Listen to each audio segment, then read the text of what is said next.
Hello, good evening, everyone. I have Vanita here with me to continue the series about the karma astrology.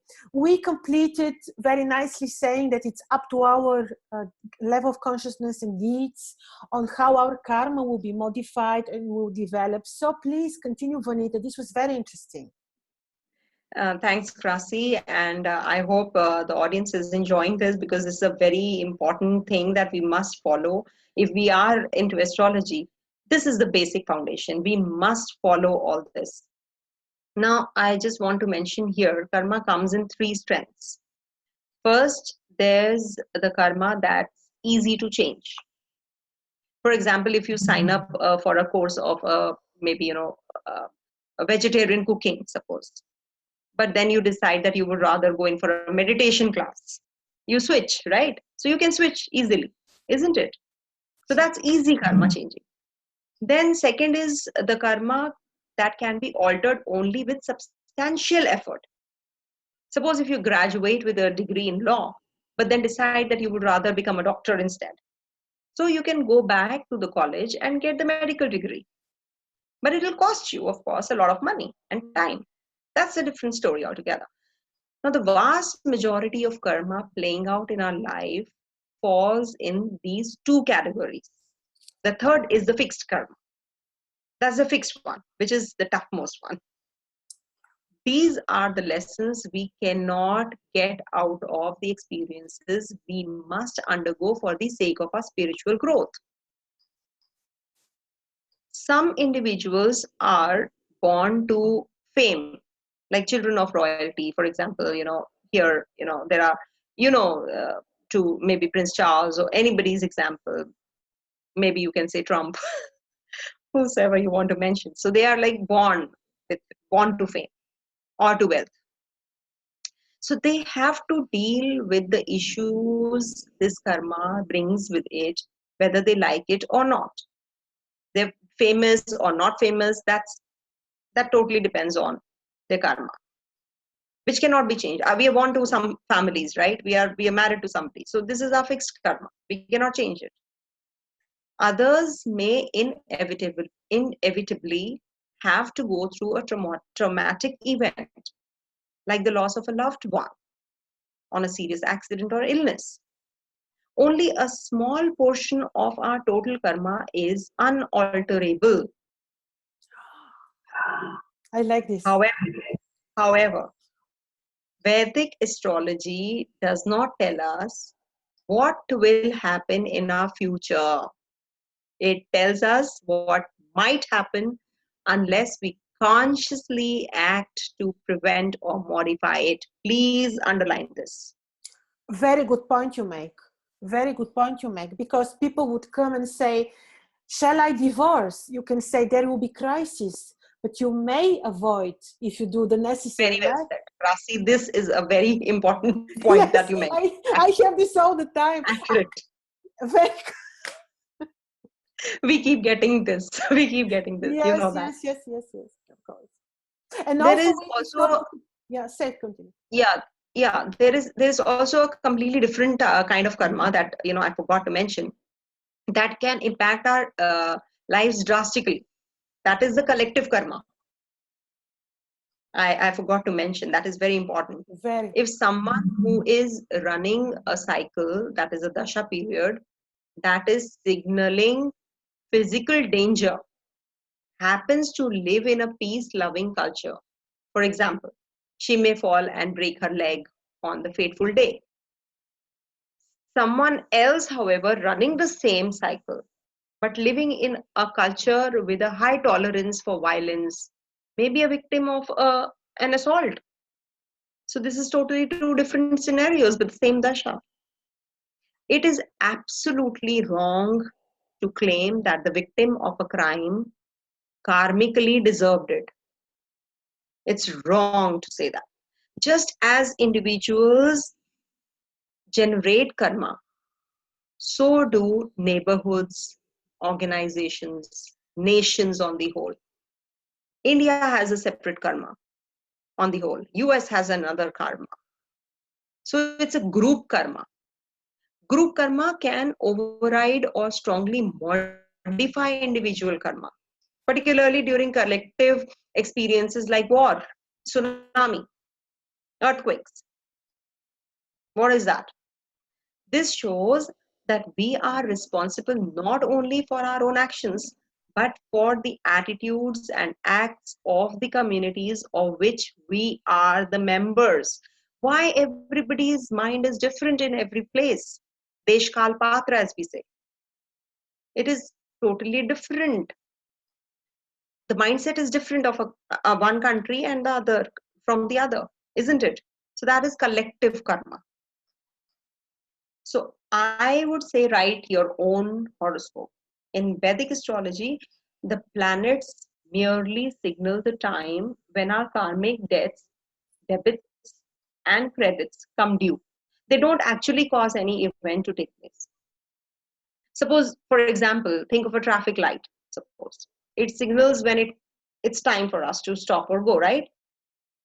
But it's our stepping on the brake or accelerator that makes the car move, isn't it? So Vanita, the choice, yeah.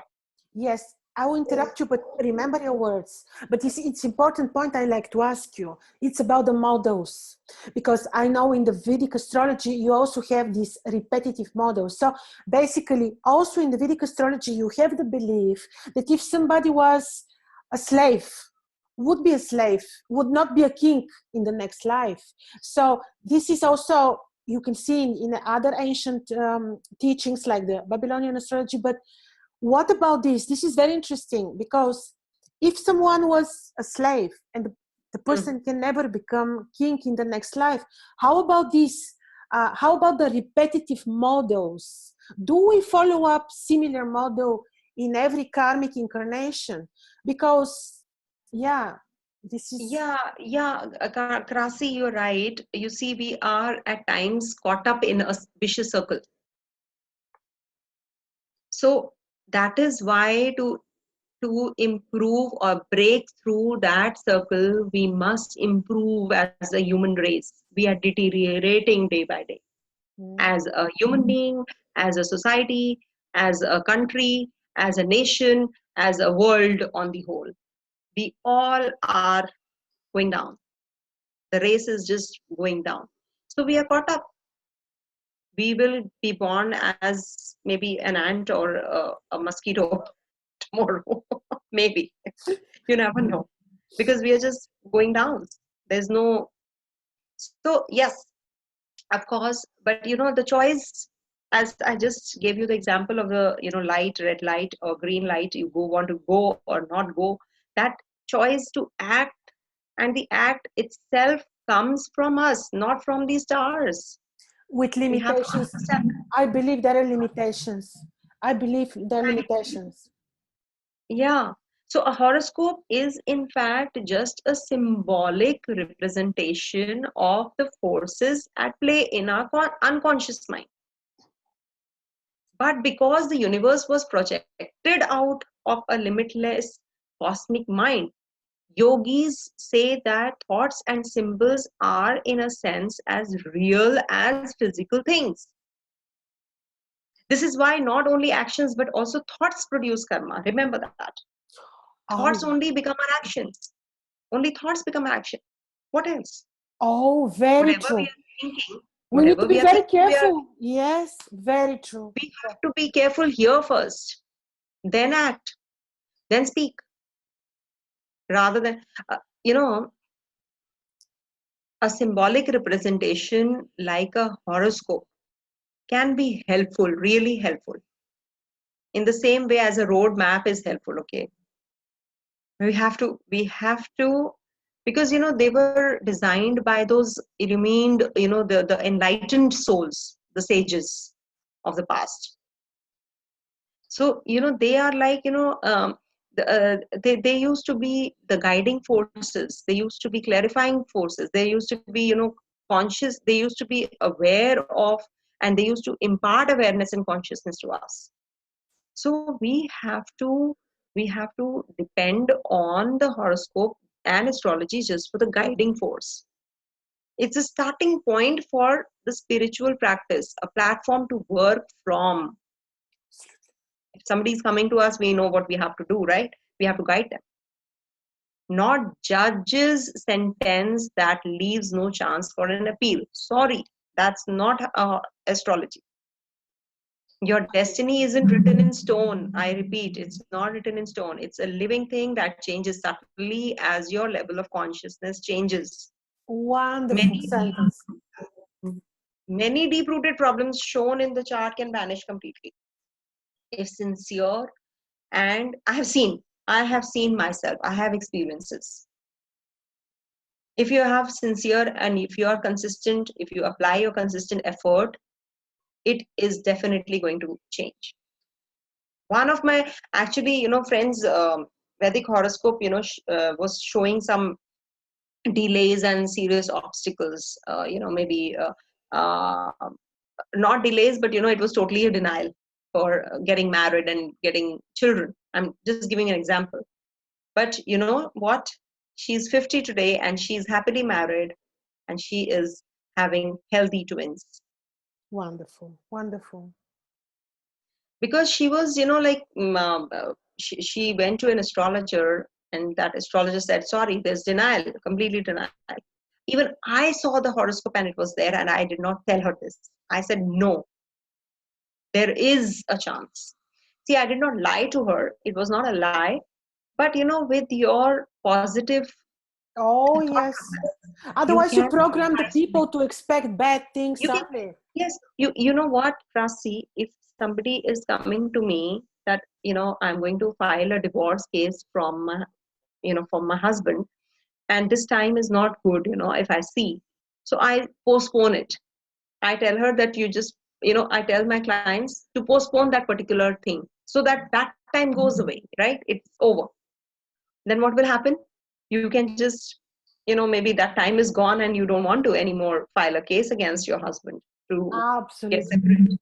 I so much understand you. I do the same attempts with people. Very nice. Yes, yes, yes. So she was determined actually to get married and get children. So her willingness, worked, I think, and she fulfilled her desire.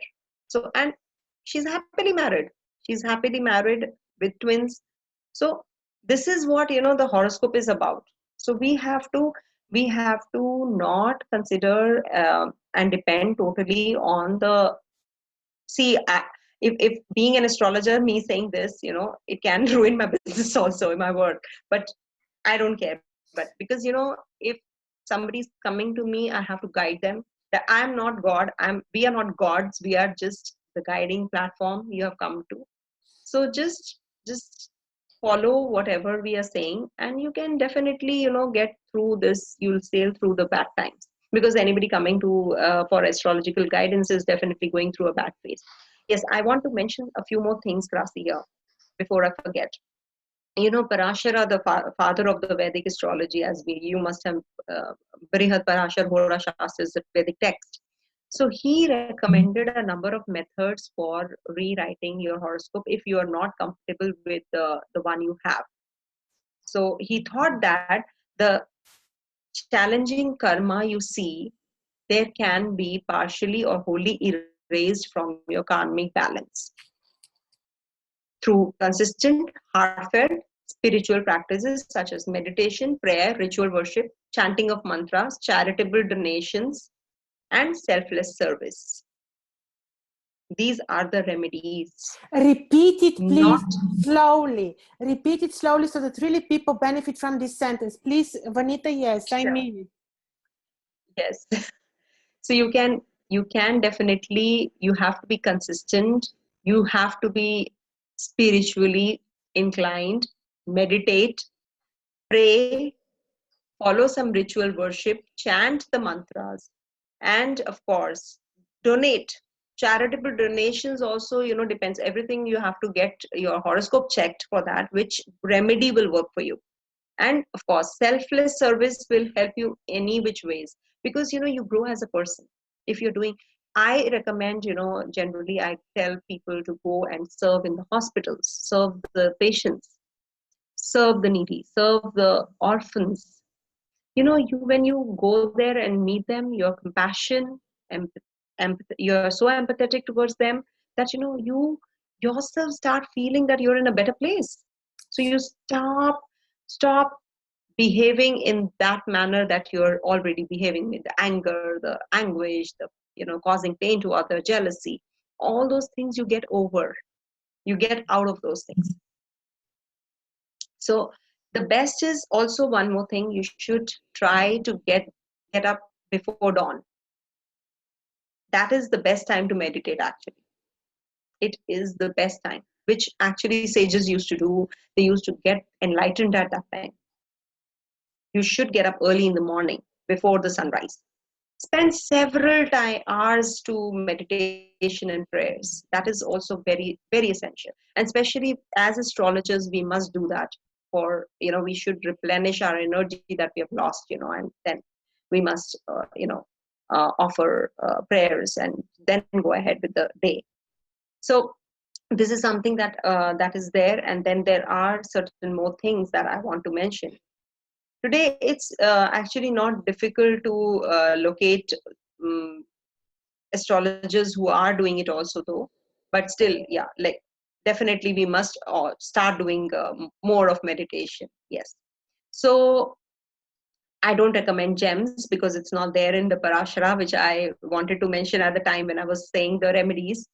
So many people do and make money, but I don't do that.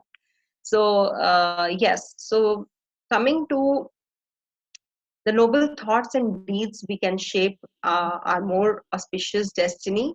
That also I wanted to mention. And then, we read our future in the stars. We need to remember that we ourselves are the authors. Now comes the most important part, yes. Prashna. Prashna tells us whether the native has done better or worse karma from his birth till the time of Prashna. Thus, karma done in this life is immediately recorded by the gods up there. That is Chitragupt. The Chitragupt, I'm just telling you, maybe you don't know, which is, Just the a star. bracket. We have separate lectures with Vanita on Prashna, and certainly this lecture will be among them. Yes, and we'll be coming up with the answering the prashnas also in yes and no soon on Krasi's channel. I'm going to do it though, but yes, even on Krasi's channel. So, so this, some astrologers advise to worship Chitragupt because he is the assistant to the death god Yam. So he used to, like record whatever karmas or bad karmas or good deeds that we have done. Karma is deeds. Okay, so whatever we have done. So he used to record. He still records. So, what happens that immediate recording results in alteration or influence to the birth or natal chart and has a profound influence on the immediate and long-term future.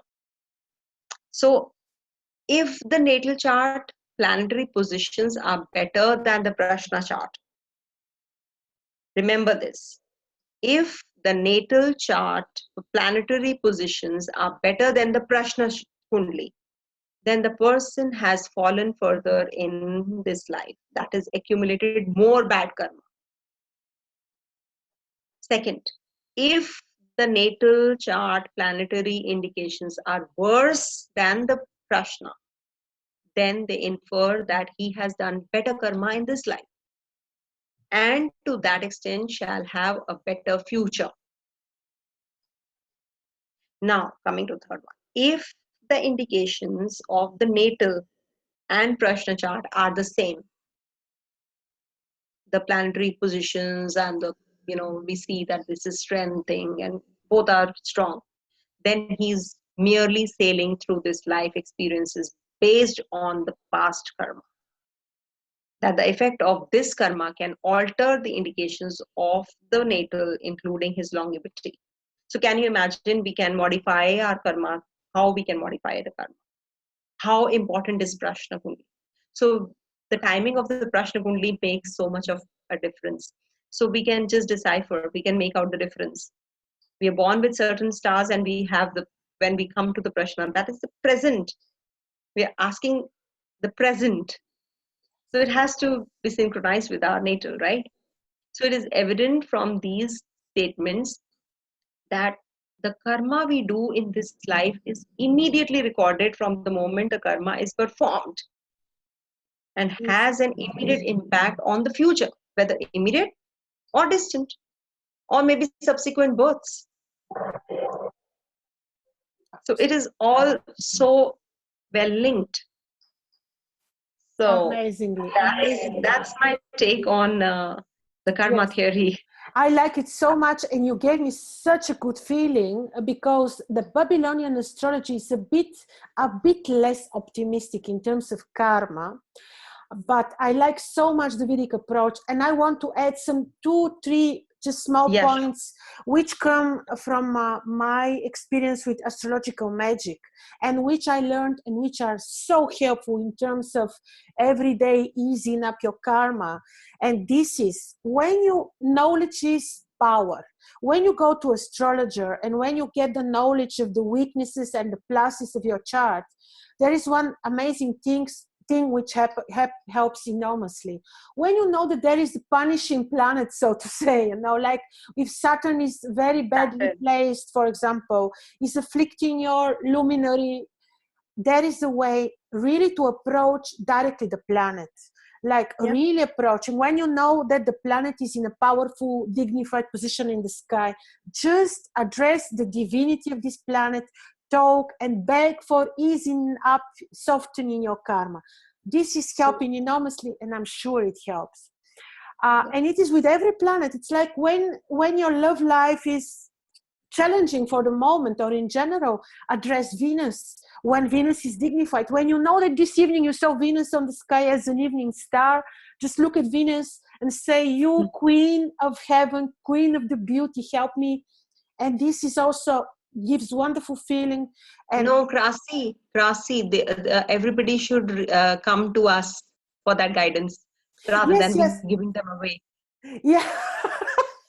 No, but yes, because knowledge is power. When you know, when you've seen astrologer indeed, this is or when you are astrologer yourself and you know and you wonder how to deal with this. Everybody knows Yes, what is lacking in their life. They know, and they should work on that area. They should work yes, on but the that. detailed knowledge, Vanita, on what is it causing it.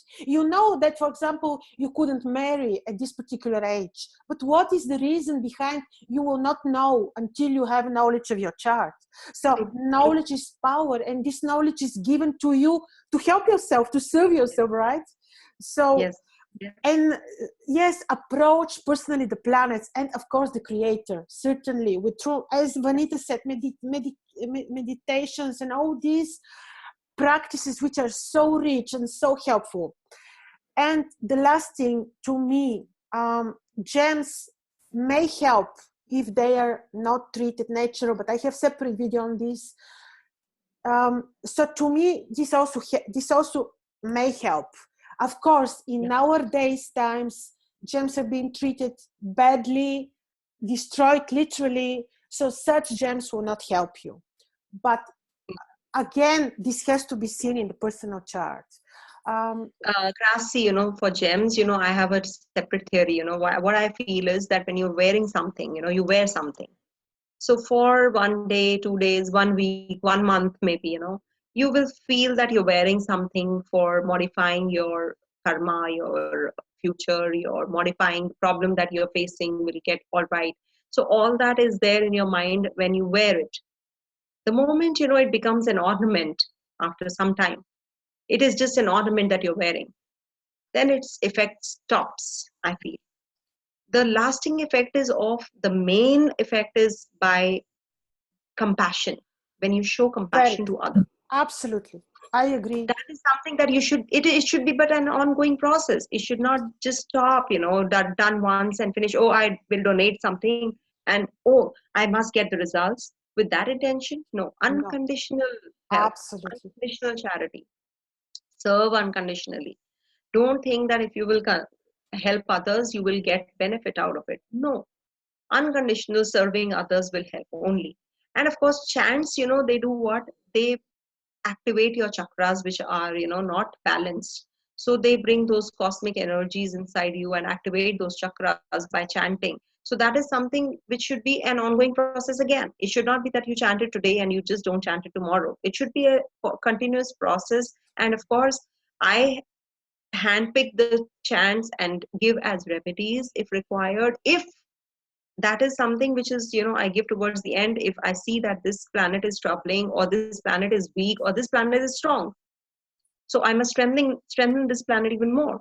So that is how I give the chants. They should not be given away like that. Also, Oh, it no, takes no, a lot of no. time. And It's a also it can be tricky, it can be risky, of course. It is really yes. it's a personal We have matter. to balance everything. Oh, It's very not true. an easy task, Krasi, to be an astrologer. No, It's not an easy task. no, Thank but you it's so a much, karmic. Krasi. Yeah. Yeah. Just to conclude, but it's a Yeah, please. karmic meeting. When a client approaches you, it's a karmic event for both of you, for him and also for the astrologer, right? True. True. Okay, thank you so much, Thank Vanita. you. This was great, gave me a good feeling, and I will have a bit more positive approach towards karma. We must have. We must. Thank you so much. Okay, and Thank you.